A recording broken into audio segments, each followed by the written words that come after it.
So this is the brand new Acer Nitro 5, usually a budget-friendly gaming laptop that most people gravitate towards because it offers pretty good price to performance ratio. This year they changed it up a bit. There's no longer a 15-inch model like they had in 2022. It's now 16 inches, but they still offer the 17-inch model. The main difference is the 16-inch model is now 16 by 10, so more vertical space, and the 17-inch version is still 16 by 9. Now, there's not a lot of design differences in terms of the art that's on the laptop. Like, if you look at the top, they're still using those pink and blue lines. The difference is they don't have these little splashes of pixels on top of the lid. It's been cleaned up a bit. The Nitro logo has been removed on the bottom. Same with the Acer logo on top. They placed it in one spot right over here in blue, but there's a new logo for the Nitro lineup in general. It's this end-looking thing right in the middle of the laptop. The other big difference is it's a bit heavier. Like, this is a 5.7 pound laptop, as it should be. It has a bigger display, but you do get a couple of extra ports on the new model compared to the old one. So for example, on the left-hand side, both laptops have a RJ45 port. They have a USB 3.2 Gen 2 port, a combo jack, but the new version has an SD card slot. On the right-hand side, everything is identical with two USB 3.2 ports, but then on the back, you get one extra Type-C port on the new model. Now, the reference sample I have here is the AMD model, so one of these ports will be USB 4.0. In fact, I went into the device manager to check it out, and the drivers are already installed. You have an HDMI 2.1 port, and then you have a power connector. Now, because there's an RTX 4070 inside of here, the laptop comes with a 330 watt power brick. So it's gonna be around 7 pounds when you carry this thing in your bag. Now, because these are black laptops, you can see that they do get fingerprints quite easily, as you can see on the older version. But when you open it up, the hinge feels pretty much identical in terms of stiffness compared to the old one. The newer model, the display goes back a little bit more, not by much, but it does. And the keyboard layout is pretty much identical to the previous one. As you can see here, this is what the old Nitro logo looked like. And then of course, the new one is a bit more refined.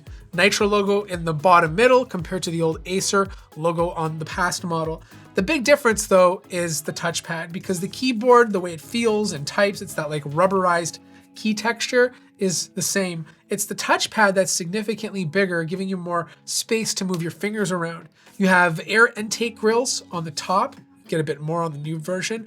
The design of it has these little chevrons instead of the old lines going diagonally. And the speakers are on the bottom. And just in typical Acer fashion, they really don't sound that great. They're clear, they don't get muddy or anything. They're just very tinny and low to listen to. Now, this has a multitude of different display options. There's a full HD version, which I'm assuming probably won't have the best color accuracy or gamut if it's anything like the previous model. But I have the QHD version here, and it's absolutely fantastic.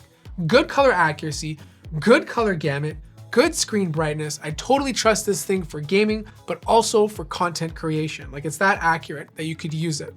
Webcam, unfortunately, is still 720p, and I would have loved to see a 1080p version instead. But again, if you're a gamer, probably not the biggest deal. Now, performance is questionable because I don't know what this thing is going to be like. Obviously, I can't talk about it, but this specific unit here has a Ryzen 7 7735HS processor. That's the more efficient chip inside of the laptop. It's still using Zen 3, so it's not the newer Zen 4 processors that we've seen AMD talk about, but because it's an HS processor, I'm assuming it's gonna have good efficiency, which means you're gonna get really good battery life. You can spec this thing up to an RTX 4070, so that's a lot of graphical performance on most of the newer games you're playing, and it should have a max TGP of 140 watts. Now, the beauty about this guy is that it comes with advanced Optimus, which means it has a mux switch built in, but you don't have to restart the computer if you ever want to switch between the dedicated GPU and the integrated GPU. The other cool update is the software. They've changed the way their Nitro Sense looks. I think it looks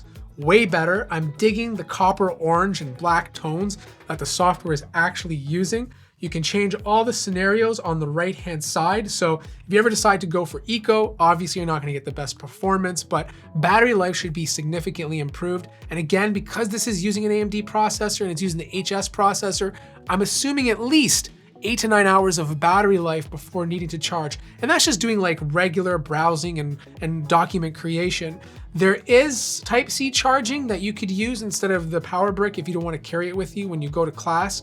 But if you want more performance, you can switch to balanced or performance mode. Fan noise is going to be throttled on performance mode. So if you want the fans to go crazy and you want to push this thing to its full potential, then you'll have to activate turbo mode instead. Now, if you ever need to upgrade this, it's very easy to get inside. Just take off the back lid. It uses Phillips screws, so it's not a big deal. And you can pretty much upgrade all the standard stuff. 90 watt hour battery, Wi-Fi 6E card, which is obviously swappable. It's using killer Wi-Fi. Then you have 2 NVMe SSD slots. You can upgrade to something bigger if you really want to in the future. 2 slots for RAM, up to 32 gigabytes, DDR5, 5600 megahertz. Now it's not using a vapor chamber, but there's tons of copper running back and forth, but there is liquid metal on both the CPU and GPU, and that should reduce temps by a few degrees. Now, I don't know what thermals are gonna be like, but I don't imagine this laptop getting too hot. It is using an HS processor, so it's going to be more efficient than the HX processors that Intel and AMD are offering. On top of that, it's gonna come down to price. You know, like this has always been a very price sensitive laptop. You buy a Nitro laptop to just get into gaming. Your budget's not as big to afford something like a Razer Blade 15, for example.